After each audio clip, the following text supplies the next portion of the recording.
Oui, tu sais faire ce genre de choses. Ça y est, c'est lancé. Bien. Ok. Lechaim Tovim. Chaim. Baruch Ato Adonai. Bien. Alors, on est dans le 8e chapitre de Tiferet Israël. Le sujet est le suivant, les mitzvot. Les mitzvot donc, correspondent à la chokhma supérieure d'Hachem, relative à ses créatures. Bien. On ne peut pas dire que les mitzvot soient là pour une gestion de la réalité prosaïque du monde. Que ça a un impact sur la réalité prosaïque du monde, certes, mais ce n'est pas la base des mitzvot. Alors, le sujet est une Gemara dans le traité Yoma d'Aflametet Amoud Aleph que le Maharal cite. Vous voyez sur la page Kafret de l'édition classique du Tiferet Israël. Voilà, Venit matem bam tana Rabbi Shmuel averam tamtem libo shel adam. Ok.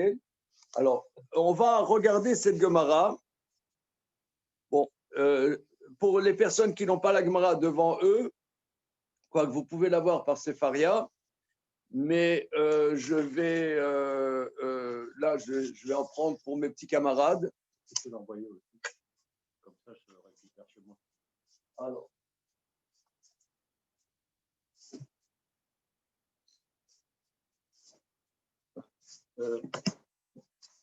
Yoma Lamed Tet Lamed Aleph.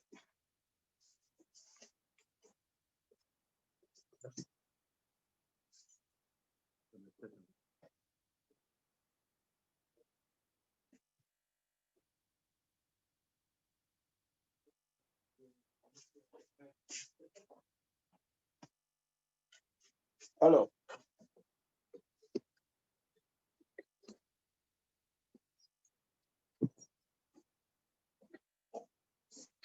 donc on a vu la semaine dernière que à la fin de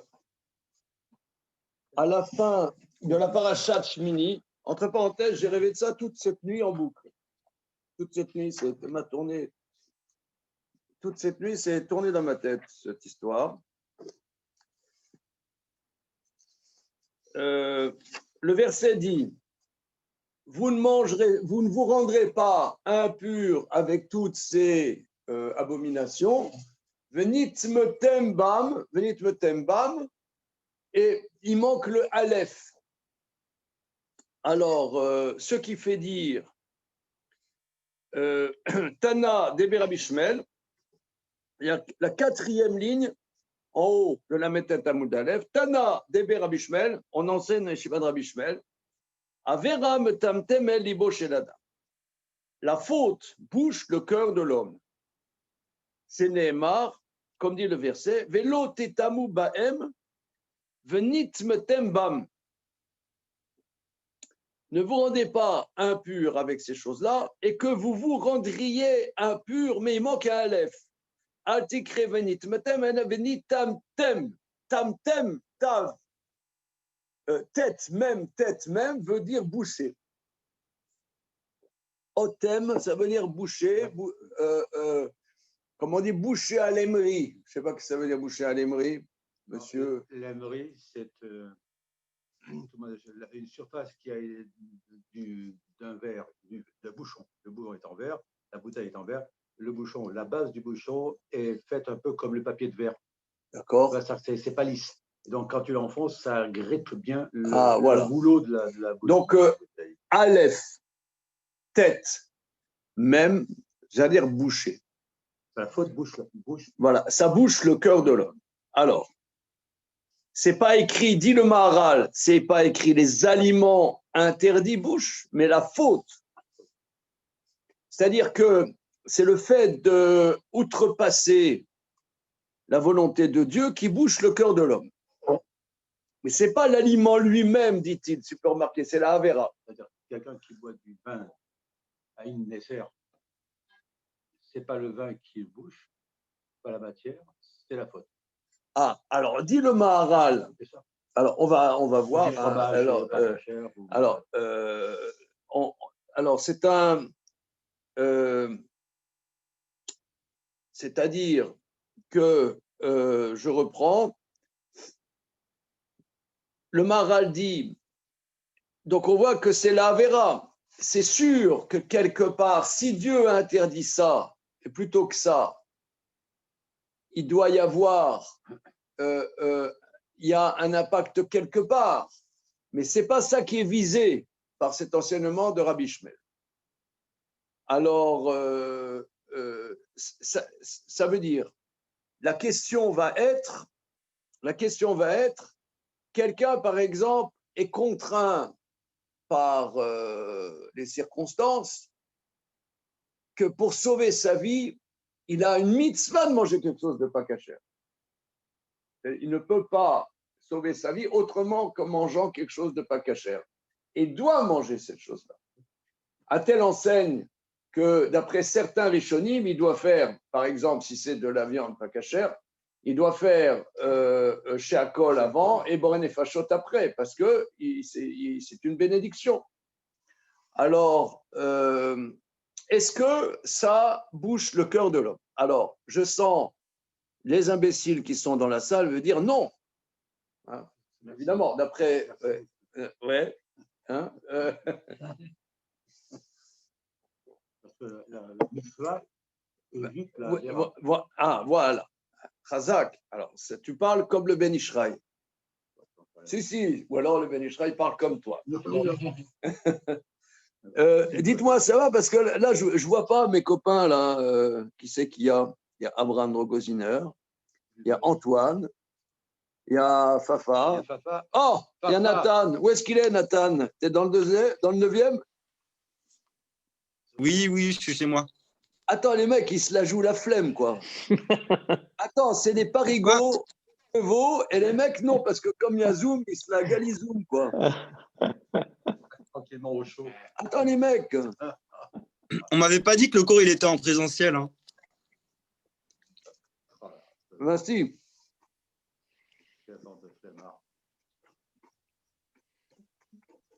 Présentiel et Zoom. Moi, je pense que les mecs, c'est des stars. Je me cache. Ah non, te cache pas, si déjà tu es là. Ah non. Bon, alors, vous comprenez la problématique, monsieur Antoine? J'essaye. T'essayes. T'as peur d'être faire partie du club des imbéciles. Mais tu sais, c'est un club. On se sent pas seul. C'est bien les clubs. Le club des imbéciles. Ce qui Moi, est j'en bien, fais partie. Hein. on ne se sent pas seul. C'est vrai. Alors. Non, donc, des fois, on est amené à manger, par exemple, des aliments non cachers dans des cas spécifiques. Et la question qui se pose, c'est est-ce que ça va quand même boucher le cœur de l'homme ou non, sachant que… Voilà. Alors, il y a des contradictions dans les commentateurs. Il y a des contradictions. J'ai étudié, je ne sais pas, ce sujet, je vous le dis à la louche 50 fois, et je n'ai pas réussi à faire une synthèse. Je ne sais pas si on peut en faire. Parce qu'il y a vraiment des textes contradictoires. Il y a un Pitré de Chouva très célèbre sur le Shulchan Aruch. Je vous le lis, hein, c'est pas long, c'est 2 lignes. Siman Kaftet, Siman Kaftet.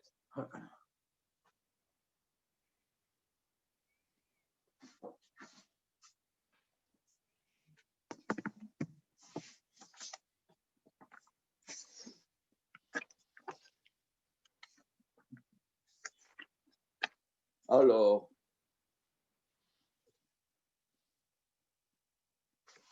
c'est dans le Shulchan Aruch, Siman Kaftet, Shulchan Aruch Yoredea, Siman Kaftet, Saif Aleph.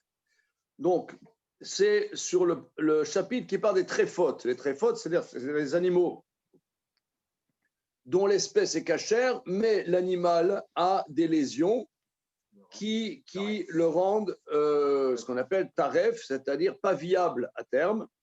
Donc, il y a un chapitre très, très, très, très développé sur les types de tréfotes.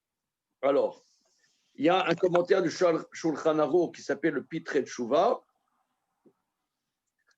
Il dit Aïn Betshuvat Adoni Avizekeni Panimeirot. Il rapporte une chouva de son grand-père, le Panimeirot, Chelek Bet Siman Memalef, ou Bechelek Gimel Siman Yutet, Chekata. Echad Shachal Of. Quelqu'un, il a mangé de la volaille. Vacharka Matsabo Echa Meyutret Trefot. Après, il s'est trouvé que cet animal avait été taref. Bon, quand on fait la shrita aujourd'hui, quand on fait la shrita du bétail, on vérifie les poumons. On vérifie les poumons. Voilà, ça c'est quelque chose qui se fait. Maintenant, il y a 18 tréfotes. Prenons les 18 tréfotes. Il y a par exemple une lésion à la moelle épinière, une lésion au méninge, etc. Bon, ça, la Gemara dans Maseret Roulin dit, alors comment on fait? Si on trouve qu'il y a cette lésion, ou on voit que l'animal il paraît malade, on vérifie. Mais a priori, la majorité des animaux ne sont pas malades. Donc, on ne va pas vérifier les 18 tréfotes. On va d'après la majorité. Sauf les poumons, parce qu'on sait que les poumons, c'est fréquent et c'est aussi facile à vérifier. Mais le reste, on va d'après la majorité. Bon, donc il va d'après la majorité, il mange cette volaille, et puis après avoir mangé sa cuisse de poulet, il y a le reste du poulet qu'il n'avait pas mangé, et il voit qu'il y avait une lésion qu'il n'avait pas vue. Mais il n'était pas obligé de vérifier ça avant de le manger, puisqu'a priori, on va d'après la majorité. Est-ce qu'il faut expiation sur le fait qu'il a mangé un animal pas cachère? C'est la question posée. Parce que on sait, et c'est comme ça que la plupart des commentateurs expliquent, si quelqu'un a mangé béshogeg par erreur, oui, shogeg, les commentateurs expliquent que c'est une responsabilité. Tu aurais dû vérifier. Mais là, ce n'est pas shogeg, puisque les Chachamim nous disent qu'il n'avait pas à vérifier. Donc, c'est un cas de force majeure, c'est anus. Alors, le Panim Meirot dit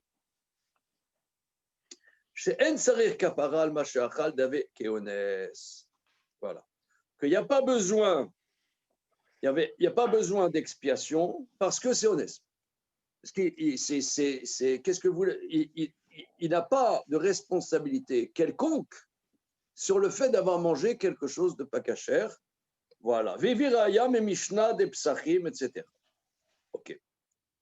Alors, donc, le Panim Meirot dit clairement que Béonès, il n'y a pas besoin de capara. Donc, tout va bien. Mais alors, dans le Shulchan Aruch au Siman P Aleph,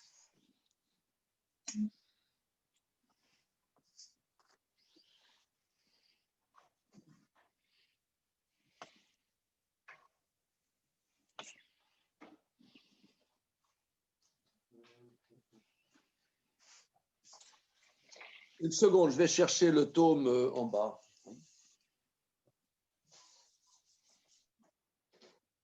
C'est l'entrée. Ta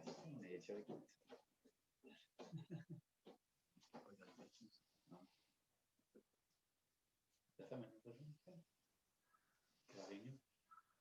Ma femme, non. Moi, oui, je serai là. Moi, je serai là. Ma femme, non. Je vais voir avec elle tout à l'heure. À 10h30, je m'en vais. Je rentre à la maison, je la prends. Elle va au but de Chaumont marcher avec une copine. Okay. Et quand je vais la chercher, je vais voir avec elle s'il y a quelques questions à poser. Si qu'est-ce qui vient ici. Voilà.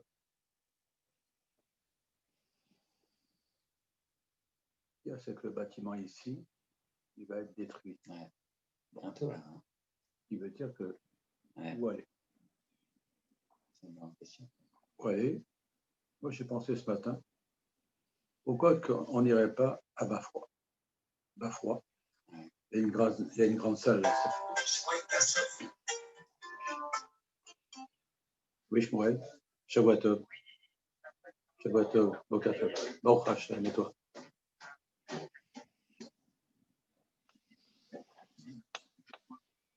Non, tout va bien. Là, je suis en cours là. Bien. Alors. Pas du tout. Il n'y a pas de souci. Elles sont bonnes. et réciproquement, que des bonnes choses aussi.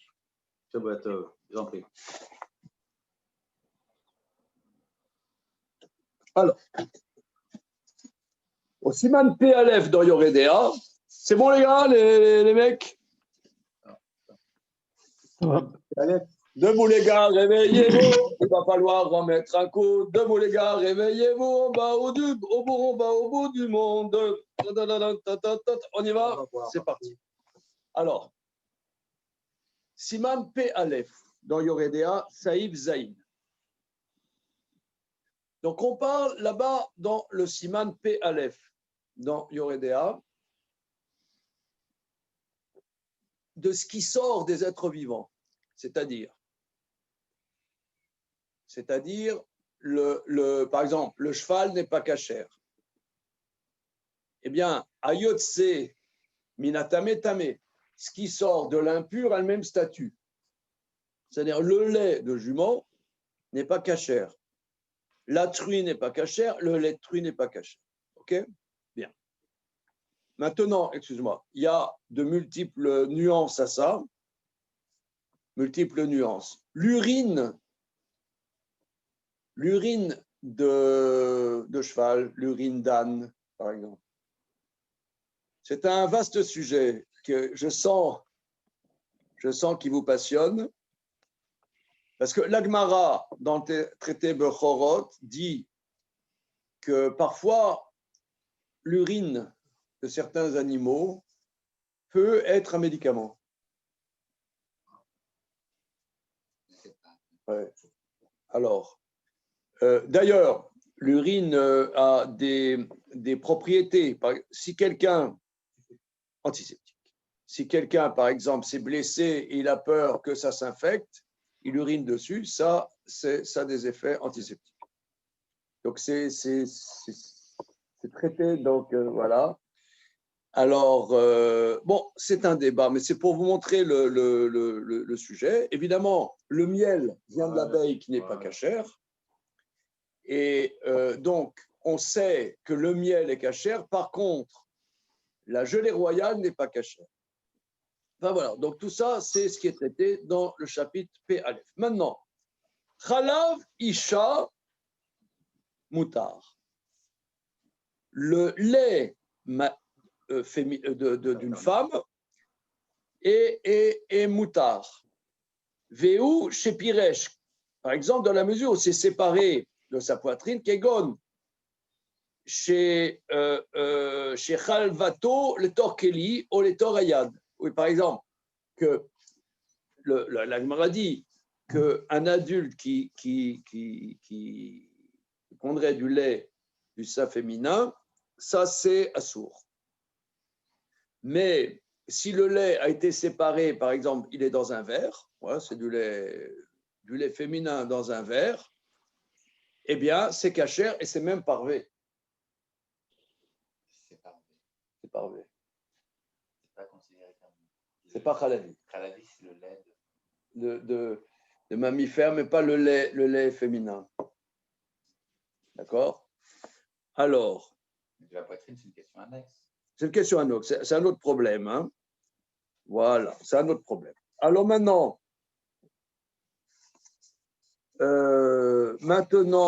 le bébé, tant qu'il tète de sa mère, bon, évidemment, c'est cachère. Maintenant, s'il a été sevré, après, il ne peut plus revenir. sauf s'il y a un danger, évidemment. Voilà. Bon, ça c'est le Shulchan Aruch. Alors, Rabbi Moshe Isserles rajoute Chalav mitzrit ki chalav israélite. Le lait d'une égyptienne, c'est comme le lait d'une juive. D'accord? Mais là, la dame égyptienne ou non juive, elle a mangé des choses pas cachères. D'accord? Alors, Mikol Makom, Lo Yaniku Tinok Minamitzrit, Imefshab Israélite, des Chalav Ovedet Koravim, Metamtem Alev, Omolid Lo Tevara.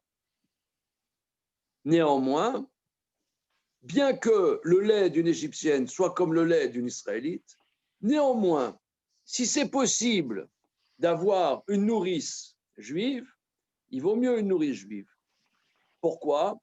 Parce que le lait d'une idolâtre bouche le cœur et donne une mauvaise nature. L'origine de ça, c'est la paracha d'hier. Monsieur? Oui. Oui, bonjour. C'est-à-dire que c'est la viande de farine animale. Attends, doucement. Là, Non, c'est pas la paracha. attends, on y va doucement. En quoi c'est la paracha d'hier, les mecs? C'est Moshe qui a été, Oui. Moshe qui a été nourri par sa mère, en réalité, par une ivrite. Voilà, c'est-à-dire que Bravo, papa. bon point, un bon point. Un bon point pour papa. C'est-à-dire que la fille de Pharaon, c'est pas explicite dans la paracha, mais c'est Rachi qui le dit. La fille de Pharaon a pris le petit bébé là auprès des nourrices égyptiennes et il voulait pas téter. Il a dit, ok, qu'est-ce que je vais faire? Est-ce qu'on peut trouver une nourrice juive, ivrite, hébreu? Et c'est comme ça que la petite Myriam qui était là, lui, il y a ma maman.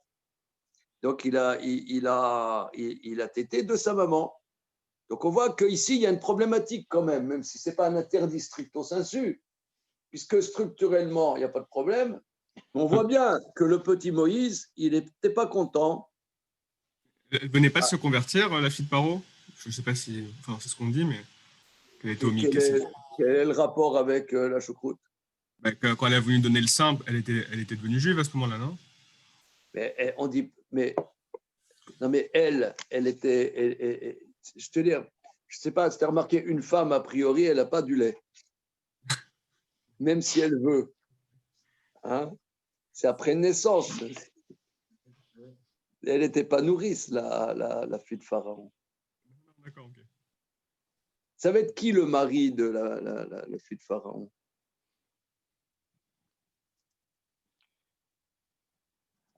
Silence dans la salle.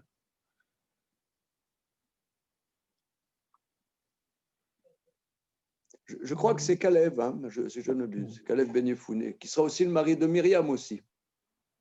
Bon, je crois qu'elle va se marier avec Caleb. Si je ne m'abuse. En tout cas, quoi qu'il en soit, donc c'était une nourrice. Donc on voit là-bas que Moshe n'a pas voulu. Donc il y a un problème. Et alors maintenant, regardez qu'est-ce que ça veut dire. Metamtem alev. Donc là, si vous voulez, ici,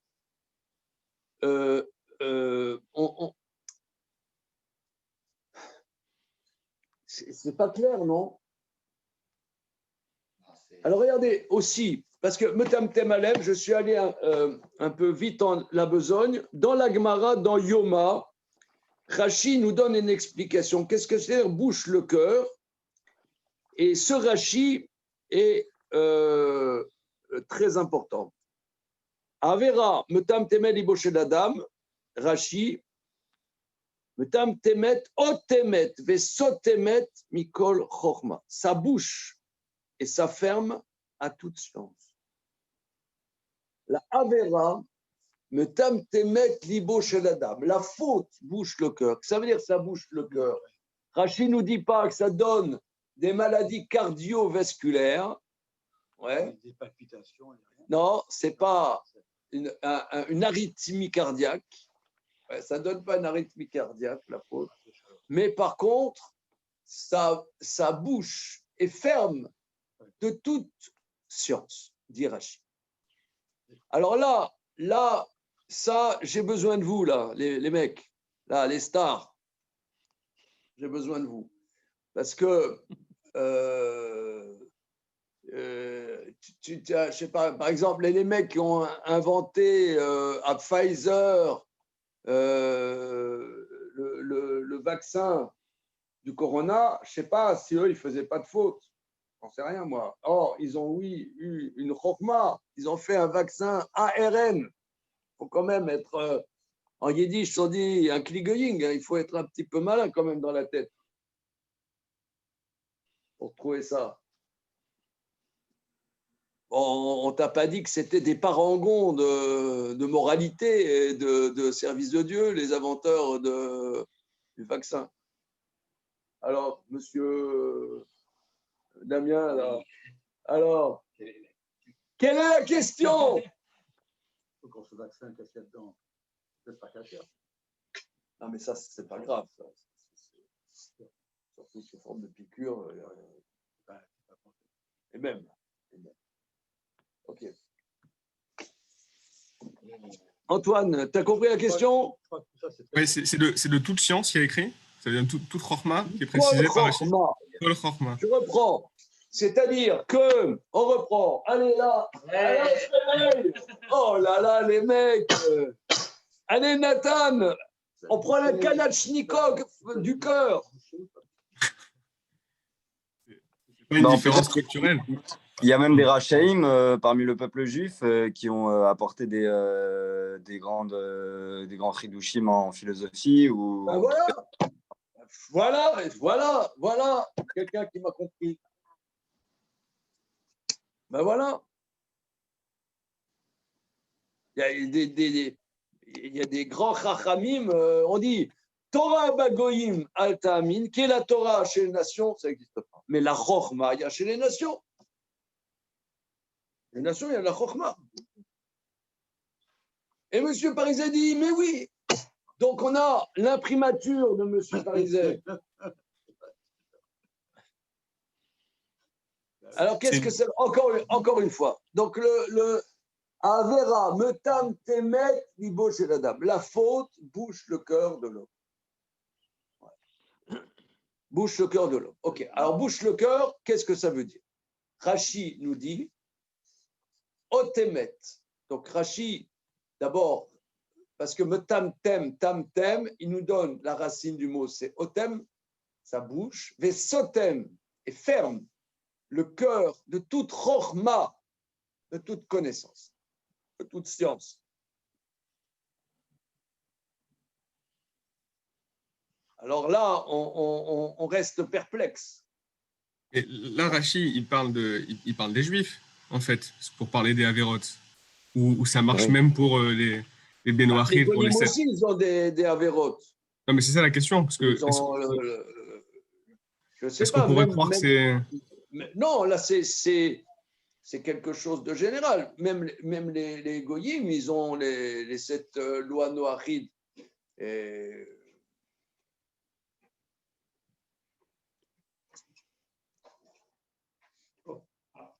Bonjour. Oui. Ouais. T'as peut-être dans la mezzanine. Alors. Je pense. Alors. Ça bouge le cœur. On sait très bien que ce n'est pas le cœur en tant qu'organe, quoique les palpitations peuvent intervenir dans l'état psychique où on est. Parce que je pense donc c'est quelque chose de purement psychique, c'est quelque chose de purement cérébral de la pensée.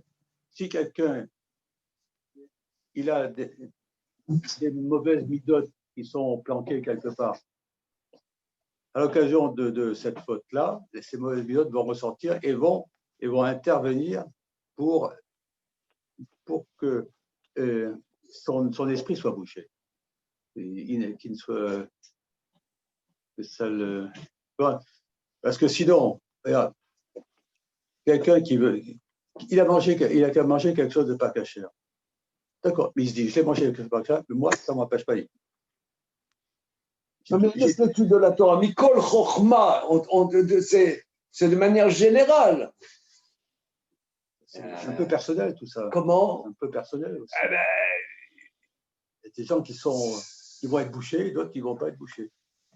tu as des gens qui ne sont pas bouchés. Je sais pas, tu as des gens qui étaient. Ouais, non, mais c'est tout à ton honneur. Tu as des gens qui comment dire. Non, on ne parle pas des. Elles vont intervenir là-dedans, non? Le débat, sinon, c'est Comment? un peu comme le débat entre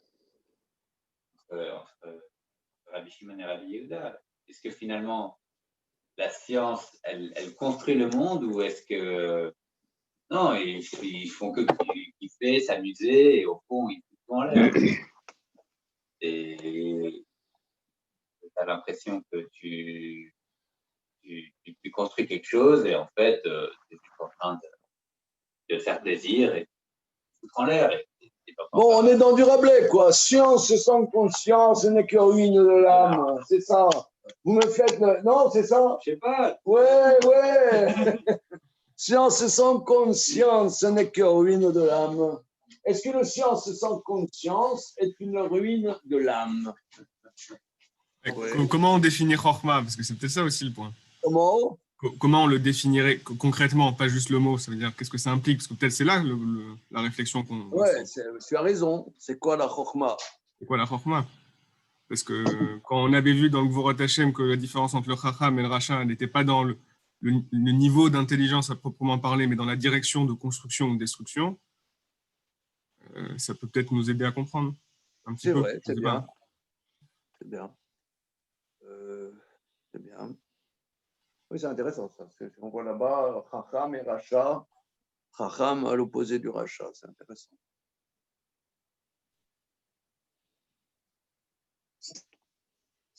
Ouais. Tu la verras. Quand tu enfonces dans le matériel, donc tu as l'esprit touché, Oui. le cœur même. Oui, en vérité, c'est ce que dit. C'est bien ce que dit. Ce que dit Philippe, c'est que la Avera t'agrippe dans la matérialité. Donc la Chokhmah, la réflexion, c'est un effort par rapport à un effort d'abstraction. Et si tu es engoncé dans la matérialité, tu peux pas. Ouais, tu peux pas. Ouais, c'est bien. C'est bien. Alors là, on reprend ici. Donc, vous voyez que c'est pas si simple, quoi, parce que là, je reprends Rabbi Moshe Isserles, qui rapporte le Ran dans le 2e chapitre du traité Avodah Zarah au nom du Rashba, que bien que le lait d'une idolâtre soit comme le lait, d'ailleurs c'est intéressant parce que c'est exprimé le lait d'une égyptienne, parce que ça fait référence à cette histoire de Moshe Rabbeinu. Le lait de l'égyptienne est cachère. Néanmoins, on ne donnera pas à un enfant à téter d'une égyptienne si c'est possible dans une israélite. Donc ça veut dire, me semble-t-il aussi, qu'il faut faire un effort. C'est-à-dire, il faut faire un effort. Non, une seconde. Un effort de trouver une israélite. Ah oui, c'est intéressant. Parce que hier, j'étais au cours de Rav Sikri. Il disait le Ran et le Rashba. Il disait, c'était les deux seuls. Sur ce sujet? Non, pas sur ce sujet, justement. Et il disait, est-ce que j'ai le droit de boire du vin qui a été touché par un juif qui profane Shabbat justement. Et le Ran et le Rashba, c'était les deux seuls qui disaient non. Et le Razonich, il dit, je ne comprends pas pourquoi. Parce qu'il n'y a aucune raison légale à ça. Mais ils doivent avoir une raison secrète que je ne sais pas ce que c'est. Je trouve que ça ressemble un peu comme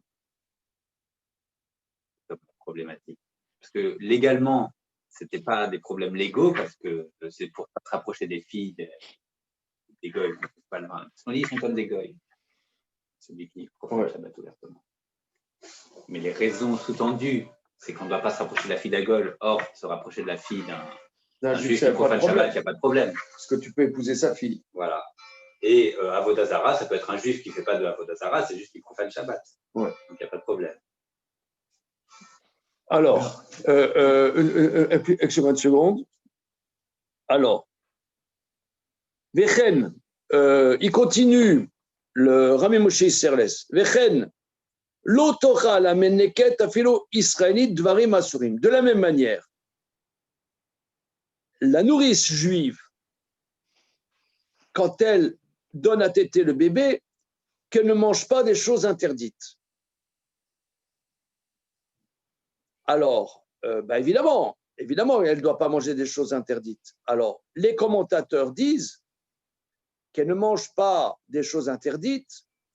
Le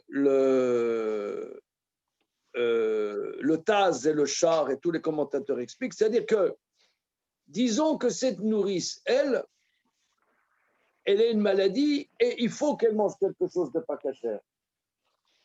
Du fait de sa maladie, elle doit manger quelque chose de pas cachère pour sauver sa vie, comme médicament. Et bien pendant ce temps, elle ne doit pas allaiter. Ah ouais. Parce que c'est ça ce qu'il dit. Qu'est-ce que ça veut dire? Évidemment, elle ne doit pas manger des choses pas cachères. Non, ça veut dire, Nirele le Faresh, des émaïrés afilou imièche les familles, mais terre la isha les chol d'avaristo, mais pico en effet. Ça veut dire, même si il peut y avoir une situation où ça soit permis sur cette femme de manger à cause de sauver sa vie, mais kolmakom, l'otanik et tatinok, qu'elle n'allait pas l'enfant pendant ce temps, parce que ça donne une mauvaise nature à l'enfant. Vechen atinok, de la même manière, l'enfant lui-même, il n'est pas bar mitzvah. Bon, c'est pas grave qu'il mange des sauges pas cachères puisqu'il n'est pas bar mitzvah. Non. Atinok be'atzmo ki kol ze mazik lo bezeknuto, parce que, dit Rabbi Moshe Isserles, ça donne un impact dans sa vieillesse. Excuse-moi, je termine. Voilà. Alors, le char dit, et c'est ça, si vous voulez, où c'est pas clair, c'est là où c'est pas clair. Klomar, chez Gouffé, Advarim, Atzmam, Pogmim. Non, c'est autre chose. Une seconde, excusez-moi.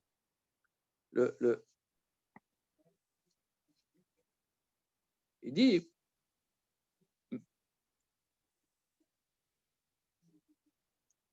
כלומר, אף על פי דקטן האוכל דברים אסורים, אין אבי מצויים להפרישו. Il dit, un enfant qui mange des choses pas cachères, on n'a pas l'obligation de l'empêcher parce qu'il n'est pas bar mitzvah. Mikol makom yafrishu, mais quand même, ça c'est d'après la loi stricte, mais quand même, on fera attention de l'empêcher.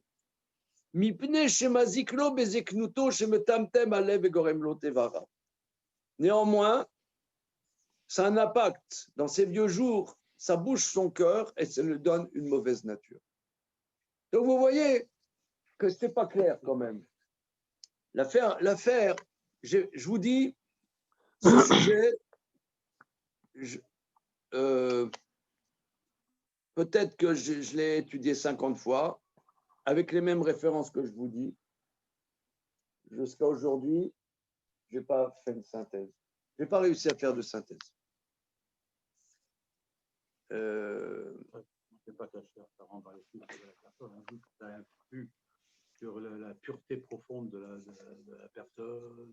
D'accord, mais oui, on dit, mais là maintenant, on est en train d'analyser la chose. Tu vois, Philippe. Hein,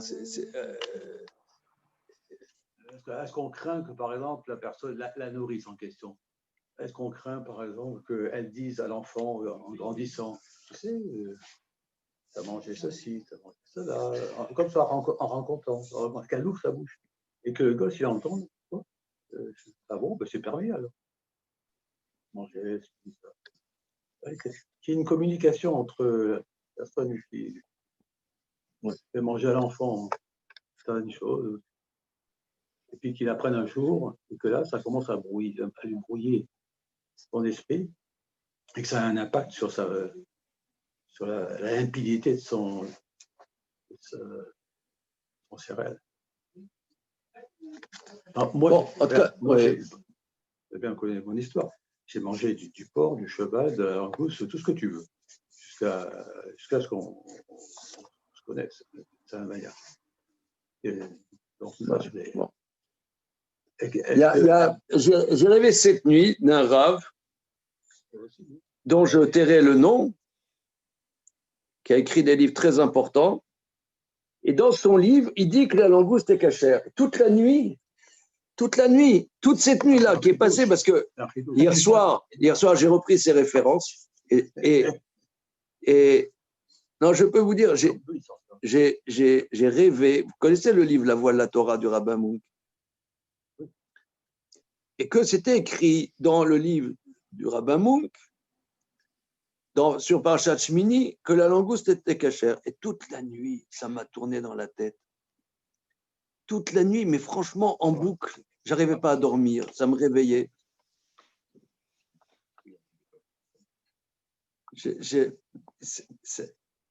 Et maintenant, comme il est décédé, je ne savais pas quoi faire, comment intervenir. Et j'ai demandé à d'autres rabbinim, qu'est-ce que vous en pensez? Dans mes rêves cette nuit. Oh là là là là. Alors, dans mon rêve, j'ai rêvé cette nuit, je dis. Que le rabbin Munk autorisait. C'était en rêve. Oui, en rêve. Et c'était angoissant ou c'était… Je me sentais une responsabilité de faire quelque chose, mais je ne savais pas dans quelle direction aller. Alors, en tout cas, quoi qu'il en soit, analysons ce sujet. Alors, et là, moi, j'ai du mal à comprendre. J'ai trouvé dans un livre qui est absolument sublime, ce livre-là, d'Arav Amioud Lévi, un livre que je cite assez souvent, et j'ai fait des photocopies pour ceux qui sont en présentiel. Pour les faillots. Et je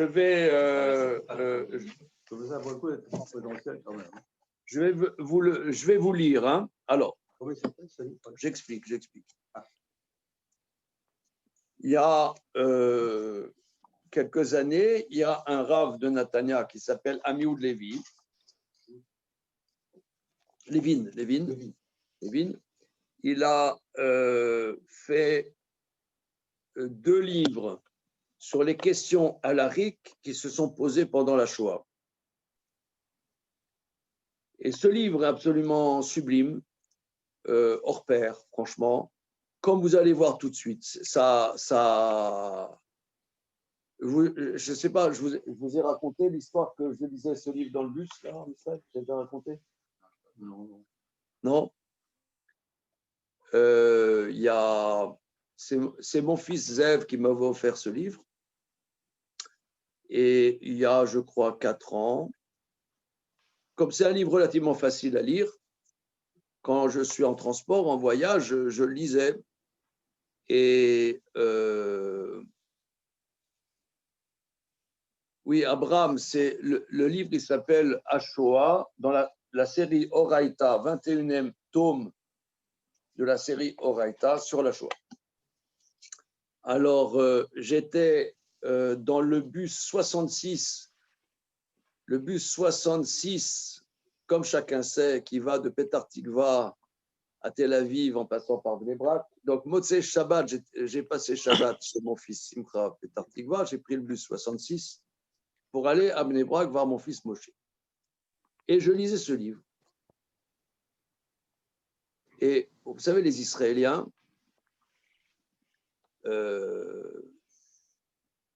des fois, ils ont des tronches, on dirait vraiment des non-juifs, quoi, tellement ils ont l'air assimilés, quoi.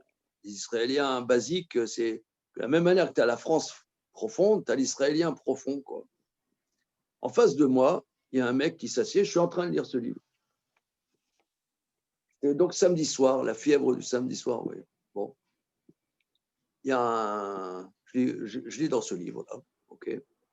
En face de moi, il y a un type qui me dit ah, c'est vraiment en Israël, surtout à Petah Tikva, il y a beaucoup de Russes non juifs. Je me dis, tiens, ça, c'est vraiment un goy, quoi, qui s'est fait en face de moi. OK. Au bout de quelques minutes, le type en face, il me dit Yeshli alay kesef, la tête, la tzedaka, ani lo yodea lemi la tête, ani noten lecha, ani batuar she'ata titen lemi shetzarich. J'ai de l'argent de tzedaka sur moi, je ne sais pas à qui donner, je suis sûr que toi, tu sauras donner à qui il faut. Il m'a donné de la plus fruit. Pour que je donne à. Ça, c'était à l'aller. Bon, je vais voir mon fils Moshe, le retour, style minuit, tu vois.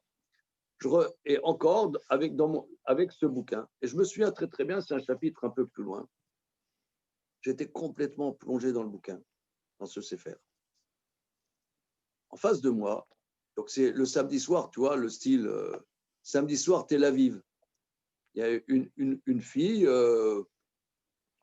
habillée en samedi soir, quoi. Elle dit Kavod Arav, Mata Korepo. Qu'est-ce que vous êtes en train d'étudier? Vous allez être tellement concentré. Qu'est-ce que c'est ce que vous étudiez? Alors, je lui ai expliqué qu'est-ce que le sujet que j'étais en train d'étudier. Le sujet, c'était une femme, elle est enceinte. Elle est envoyée dans les camps. Une femme enceinte, systématiquement, elle la tue. Est-ce qu'elle a le droit de faire un avortement pour sauver sa peau? C'est ça la question. Quelles sont les questions? Oui, non. Je vous dis franchement, il y a 2 rangées dans le bus. Tout le monde s'est arrêté. Un type, il était en train de bécoter sa copine. Ils se sont arrêtés. Parce que je parle hébreu couramment. Ils ont écouté. J'ai loupé ma station. Ça a été incroyable. Il y avait 15 personnes en train d'étudier dans le bus. Des gens pas religieux. Invraisemblable. Donc, c'est pour vous dire le style du livre. Alors, je vais vous lire. J'ai fait donc des photocopies. Donc, il rapporte plusieurs passages. Là, le passage, c'est du Rav Yekutiel Yehuda Alberstam. Alors, il y avait un très grand rabbi qui était décédé au début des années 2000. C'était le rabbi de Klausenburg. Ce très grand rabbi a été déporté et sa femme et ses 11 enfants sont morts là-bas, à Auschwitz, ainsi que sa mère, ses frères et ses sœurs. Et c'était un très très grand, un tzaddik, genre tzaddik miraculeux, et un très grand Talmid Chacham, un immense Talmid Chacham, qui a écrit des livres très importants. Alors, le sujet. Ayou shenimnaou beshoa melavor averot kalot av shesiknu et nafsha. Il y avait des gens qui s'empêchaient pendant la Shoah de transgresser des fautes pas graves, même s'ils mettaient leur vie en danger. Alors, Beshiur Chumash Rashi, les parachas de Nassau, Tavshin Membed, Bier, Admour, Messans, Klausenburg, et Takat. Alors, donc, il y a des livres qui ont été publiés, des cours que le rabbi de Sens, Klausenburg, faisait sur Rashi, sur la Torah, et dans Parashat, au début de Bamidbar, le verset dit comme ça. Ish o isha, ki asu mikol chatot adam, limol bal bashem, vashma nefesh. Un homme ou une femme, s'ils font de toutes les fautes que l'homme pourrait faire pour s'opposer à Dieu, et cette âme sera perturbée. Vashma anefeshaï, ashma asham c'est cette âme sera perturbée d'avoir fauté. Alors, ça c'est le verset.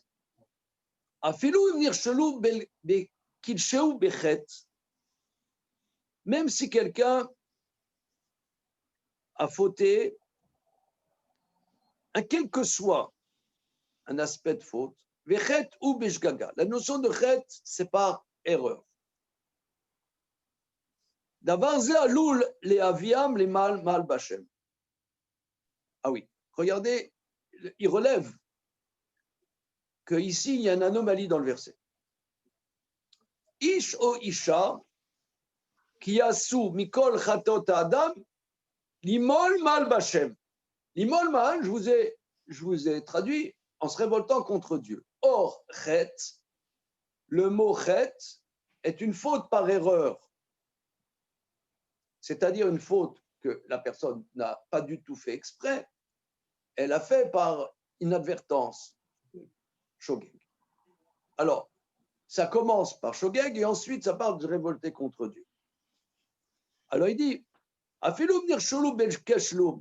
même si l'homme a trébuché par le chet, et chet ou bishgaga, or la notion de chet, c'est par erreur, ça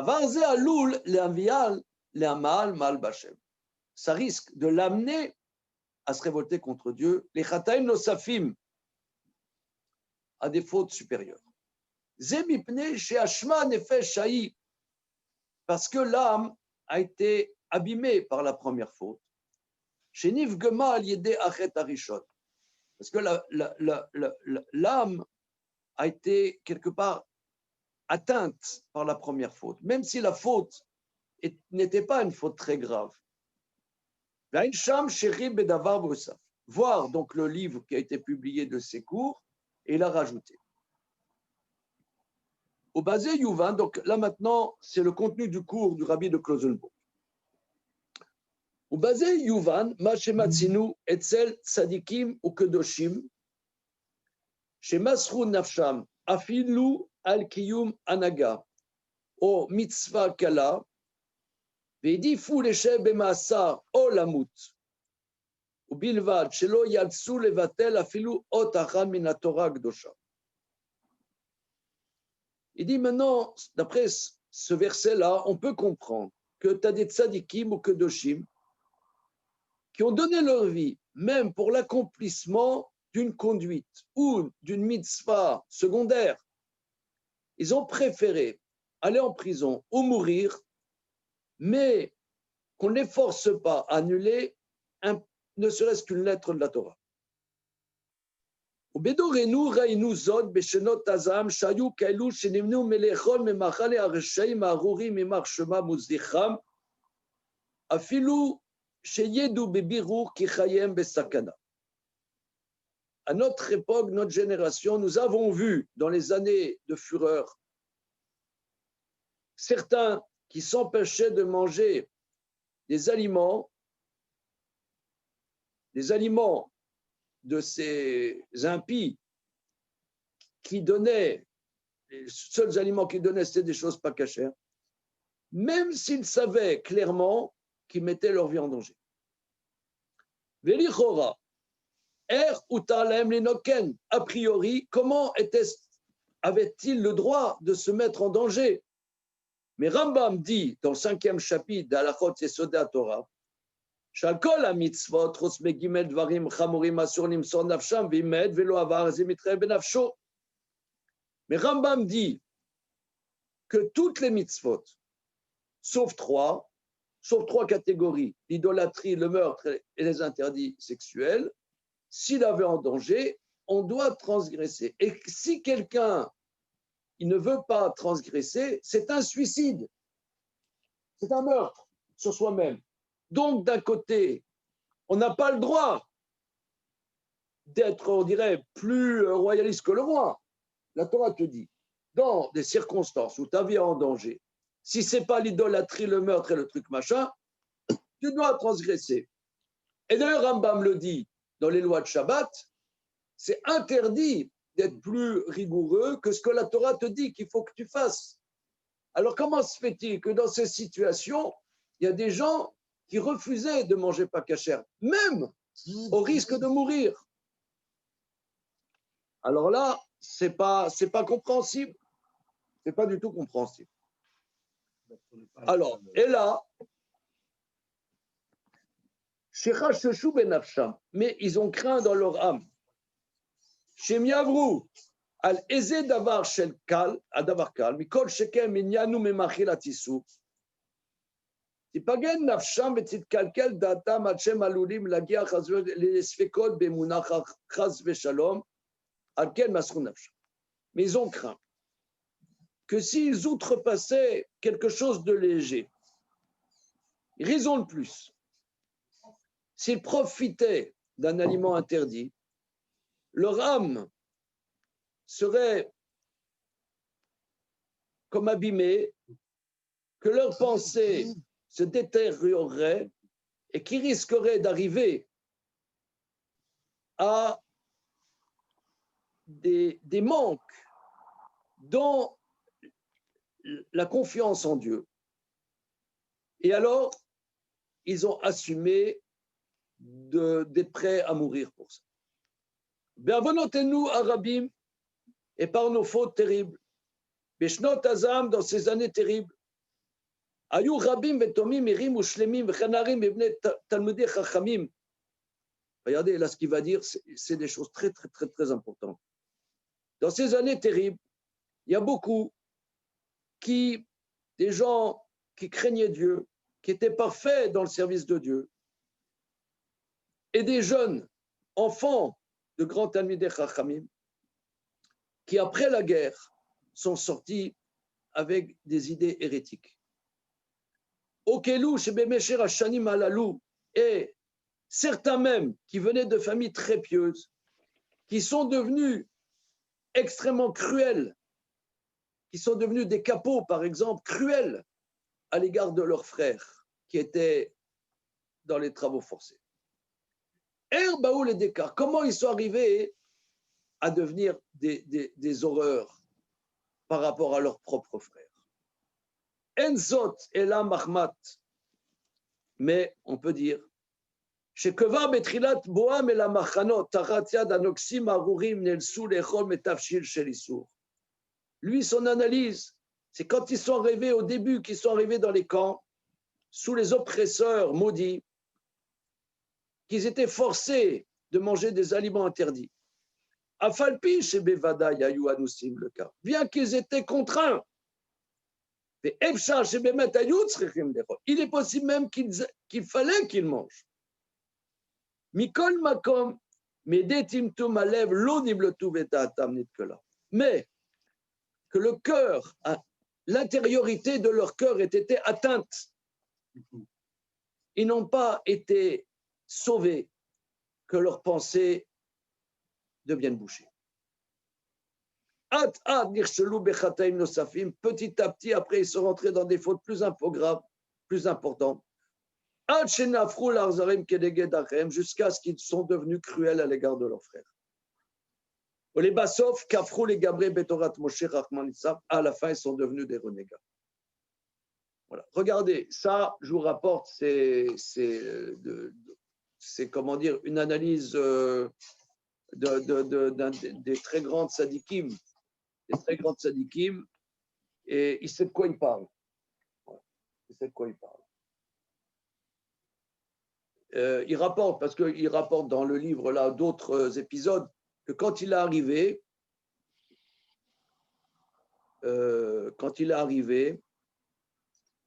donc lui c'était déjà un rabbi, il avait écrit des livres déjà, c'est un rabbi. Klausenburg, aujourd'hui, c'est Cluj en Roumanie. C'est C-L-U-J. Cluj. Cluj. En Roumanie, c'est un endroit où il y avait beaucoup de juifs. Klausenburg. On dit Klausenburg. C'est ma femme de ménage avec le Cluj. Oui, ah oui, oui. Alors, donc c'était un endroit où il y avait beaucoup. La maladie, effectivement. Comment? La maladie, effectivement. Il y a toujours des juifs. Ah oui. Oui. Et même une fois, Elle était à la maison de faire le ménage, elle chantait une chanson. Avec un air juif. Ouais. Bon, en tout cas, c'était le rabbi de Klausenburg, et donc c'est quelque chose de très, très important. Alors, regardez, ça, c'est l'enseignement. Quelle heure il est? J'ai aucune idée. Oui, ben à la demi, je passe au deuxième. Tu es avec nous à 12h30, là? Fidèle au poste. Alors, on y va. Maintenant, la deuxième page. Alors, ça c'est l'enseignement du rabbi de Klausenburg. Et l'éditeur, donc le Rav Amihoud Levin, rapporte des références sur ce sujet. Alors, on passe à la deuxième feuille, là, que vous avez. Mais Pitré de Chouva, Yoredea Siman Kaftet, je vous l'ai rapporté. Kata Beshem Apani Meirot, il rapporte au nom de son aïeul, le Pani Meirot, des Mishachal Trefa Beones Ensarer Kapara, celui qui a mangé quelque chose qui était Trefa, mais pas Beshogeg, mais honnête. Oui. Il n'y a pas besoin d'expiation. Mais Karita Besefer Leket Ayosher, donc un autre livre, Leket Ayosher, c'est Evi Mishum Trumata Deshen qui amène la même chose au nom du Trumata Deshen. Alors, ce sujet précis, regardez, j'ai discuté de ce sujet avec beaucoup de Talmidei Chachamim. Il y a un Rav qui s'appelle Toby Goldschmidt, avec j'ai discuté de ça. Il m'a dit qu'un de ses maîtres, Rav Weintraub, Rav Eliyahu Weintraub, qui était un grand kabbaliste, qui était à Bnei Brak, qui est décédé il y a une dizaine d'années, Rav Eliyahu Weintraub, lui disait, comme le Maharal, que c'est la Avera qui me tamtem les mots. C'est la faute qui bouge le cœur. Maintenant, le problème,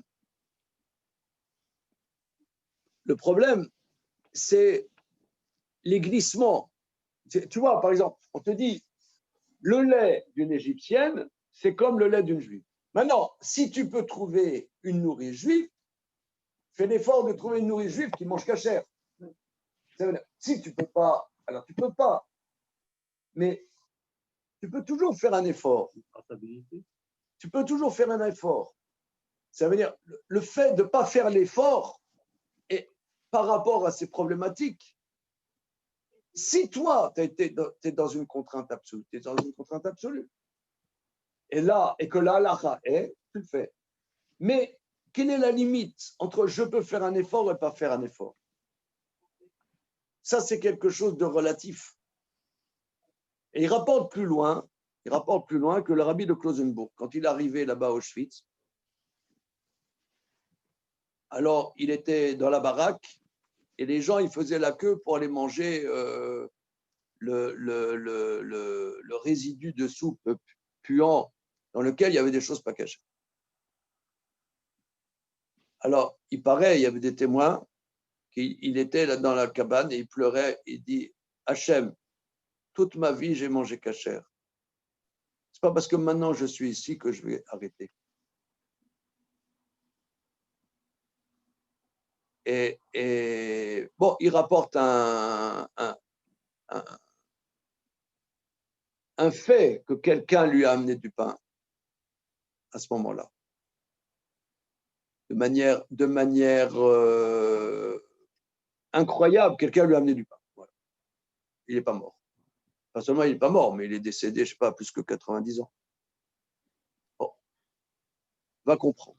Grave, oui. parce que j'ai du mal à comprendre, enfin peut-être ça va être dit après, hein, mais pourquoi pour ce qui est taref, finalement, ok, qu'il n'y ait pas d'expiation, j'entends, mais on a l'impression que les mitzvot comme la Avera, même si le but, c'est évidemment pas que ce soit dans le monde prosaïque, c'est quand même inscrit dedans, puisque même un enfant non bar Voilà. mitzvah, il va avoir donc une conséquence, même s'il est péonès, voilà. etc. Voilà, c'est ça. Si tu veux, c'est dans cette tension et il y a une tension constante entre quelque chose qui est la Avera, donc c'est la faute, Ce qui fait que s'il n'y a pas de faute, il n'y a pas de timtum. Et d'un autre côté, comme tu dis, il y a un impact dans la réalité. C'est une tension qui n'est pas, qu'on ne peut pas résoudre comme ça. C'est une tension constante. Alors regardez, continuons. Oui. Alors regardez, Béchout Rav Pe'alim. Ah oui, alors il rapporte au nom du Troumat Hadeshen, je vous ai dit que donc, le Rav Eliyahu Weintraub, lui, il dit comme le Maharal. Hein. Ok, donc c'est aussi au Troumat Hadeshen. Achen Shela imiesh bazé timtum alev, share be'ones nitma ba'achilat dvarim tuim. Béchout Rav Pe'alim. Le Rav Pe'alim, c'est le Ben Israël, donc grand kabbaliste.